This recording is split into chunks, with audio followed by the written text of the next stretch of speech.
আসসালামু আলাইকুম, সবাই কেমন আছেন? আলহামদুলিল্লাহ আমরা ভালো আছি। তো আজকে একটা নতুন অভিজ্ঞতা হইলো বাজারে গিয়ে। আজকে আমি নিজে মাছ কিনছি। তো বাজারে গিয়ে দেখি অনেক ধরনের মাছ, কিন্তু দামের বিষয়ে আমি কিছুই জানি না। কারণ যেহেতু আমি কখনো বাজার সাথে করি না, টুকিটাকি আনি, হয়তো কিছু একটু আলু দরকার হলে আলু আনি, বা টমেটো বা ধনিয়া পাতা বা কাঁচামরিচ, এছাড়া আমি বেশি কিছু একটা বাজার সাথে করি না। তো আজকে হঠাৎ করে মাছ কিনে আনলাম। তো যাই হোক, মাছগুলি তো আপনাদের সাথে শেয়ার করব, দেখাইলামই যে মাছগুলি কি। আর মাছ আনার পরে আমার প্রচুর খিদা লাগছে। তো এই তো এখন আমি নাস্তা করব। আর আজকে আমার শরীরটা একটু খারাপ খারাপ, এই যেহেতু হয়তো আমার প্রেশারটা কমে গেছে, যেহেতু আমার লো প্রেশার। তো প্রতিদিন আমি ঘর গুছাই, তারপরে নাস্তা করি। আজকে আমি ঘরটার গোছানো ছাড়াই, ঝাড়ু দেওয়া ছাড়াই নাস্তা করছি। শুয়ে ছিলাম, ঘুমাই নাই, কিন্তু শুয়ে ছিলাম, কোনো কাজ করতে ভালো লাগে নাই। তো দোকান থেকে এসে এখন নাস্তা করে, তো এখন ঘরটার গুছাইতেছি, ঘরটার ঝাড়ু দিব। তো সব কাজ কাম করার পরে, যেহেতু আমার জন্য অপেক্ষা করতেছে আমার মাছগুলি কাটতে হইব। তো শরীর যতই খারাপ থাক, সংসারে কাজ কিন্তু করতেই হয়। যেহেতু ঘরে আমি একাই, মেয়ে পড়াশোনা করে, ওর কাজের সময় নেই। তো এই তো, তো এখন ঘরটা ঝাড়ু দেওয়ার পরে যাবো পাকের ঘরে। তো আজকে এই মাছগুলি কাটতে হইব। আর বাজারের জিনিসপত্রের এত দাম যে আমি দামের সম্বন্ধে কিছুই জানি না। তো হঠাৎ করে কিন্তু কিছু কিছু কিনতে গেলে দেখা যায় কি বোকা হয়ে যাওয়া লাগে, যা লোক দোকানদাররা যা বলে তাদের কিনতে হয়। আর এই তো এখানে আমার ঘরটার গোছানো হয়ে গেছে। আর এই তো এখন এই যে জায়নামাজটা ভিজাবো, এই জায়নামাজটা আমার মেয়ের জামাই সৌদি আরব থেকে আমার জন্য পাঠাইছিল।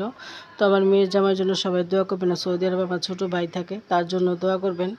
তো আমার মেয়ের জামাইটার মন মানসিকতা খুবই ভালো, ভালো মনের একটা মানুষ। তো ও আমাকে মাই বলে।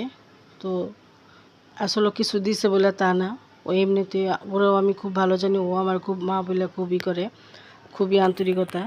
তো সকল প্রবাসীর জন্যই দোয়া করবেন সবাই, আমরাও দোয়া করি। তো এই তো এখন জায়নামাজটা ভিজানো, যেহেতু মাছ কাটার পরে জায়নামাজটা ধুয়ে দিব পরে। আর এই তো, আর এখন বানাইতেছি। সারাদিন আজকে চা খাইনি। তো শরীরটা ভালো ছিল না, তো এখন সন্ধ্যার সময় চা বানিয়েছি, চা খাবো। তো এখন চাটা ঢালতে গিয়ে, চাটা বানিয়ে নিছি, এখন চাটা ঢালবো। তো চাটা ঢালতে গিয়ে দেখি যে আমার চাটা অনেকটা পড়ে গেছে। তো ভাবলাম যে আসলে আমার শরীরটা অনেক খারাপ, চায়ের ব্যালেন্সটা আমরা রাখতে পারতেছি না।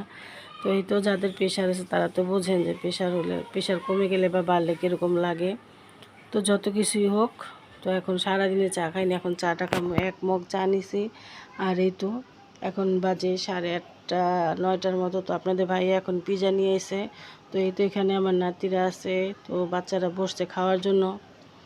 আর ওদেরকে নিয়ে আমার একটা পৃথিবী তো বাবা মা ভাই বোন সবাই আছে, তারপরে নিজস্ব একটা জগৎ থাকে, যেই জগতে শুধু ওরাই থাকে।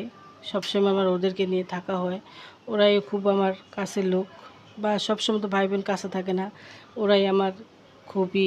আর যেহেতু ওর বাবা কাছে থাকে না, ওদের প্রতি আমার একটু খেয়াল রাখতে হয়।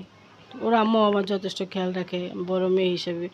ভালো মন্দ হইলে আমার খেয়াল টেয়াল ভালোই রাখে ওর আব্বুরা, আমার মেয়ে হিসেবে যথেষ্ট করার চেষ্টা করে। তো আর এই তো দেখেন আমাদের ইয়ামিন মাশাআল্লাহ পিজা খাইতেছে। তো এটা ছিল চিকেন পিজা। তো আজকে ভিডিওটা এখানে শেষ করলাম। তো আপনারা ভালো থাকবেন, সুস্থ থাকবেন, আল্লাহ হাফেজ।